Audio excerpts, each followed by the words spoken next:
এই দেশের সর্বস্তরের ছাত্র জনতাকে অভিনন্দন জানাই, যারা বুকের তাজা রক্ত দিয়ে বাংলাদেশের দ্বিতীয়বার স্বাধীনতা এনেছে, প্রকৃত স্বাধীনতা এনেছে এবং একটি বিজয় দিবস।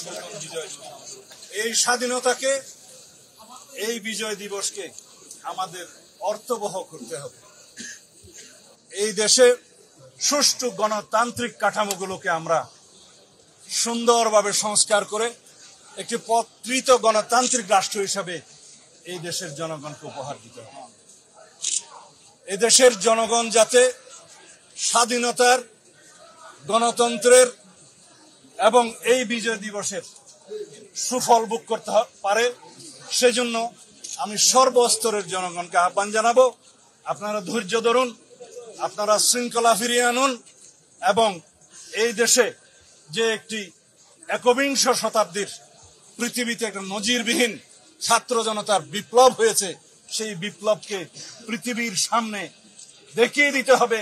এই রক্তাক্ত বিপ্লবের মধ্য দিয়ে এই রক্তস্নাত বাংলাদেশকে আমরা প্রকৃত একটি গণতান্ত্রিক এবং আইনের শাসনের রাষ্ট্র বানাতে পেরেছি। যদি আমরা আইনের শাসনের কায়েম করতে পারি, আইনের শাসনের রাষ্ট্র বানাতে পারি, সর্বস্তরের সমস্ত সাংবিধানিক প্রতিষ্ঠানগুলো, গণতান্ত্রিক প্রতিষ্ঠানগুলোকে যদি আমরা স্বাধীনভাবে, নিরপেক্ষভাবে যদি কাজ করতে দিতে পারি, তাহলে 18 কোটি মানুষের ঘরে ঘরেই সেটার সুফল যাবে। ইনশাআল্লাহ আমরা অর্থনৈতিকভাবে আমরা এগিয়ে যাব।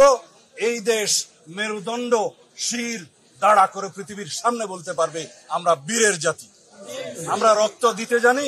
এই পৃথিবীর মানুষের সামনে প্রমাণ করতে হবে এই জাতিকে কেউ দমিয়ে রাখতে পারবে না। আমরা বহিঃশত্রুর আক্রমণ থেকে এই দেশকে রক্ষা করব ইনশাআল্লাহ। আভ্যন্তরীণ ষড়যন্ত্রকারীদের কাছ থেকে যাতে এই রাষ্ট্র হেফাজত থাকে, সেজন্য আমাদের সতর্ক থাকতে হবে।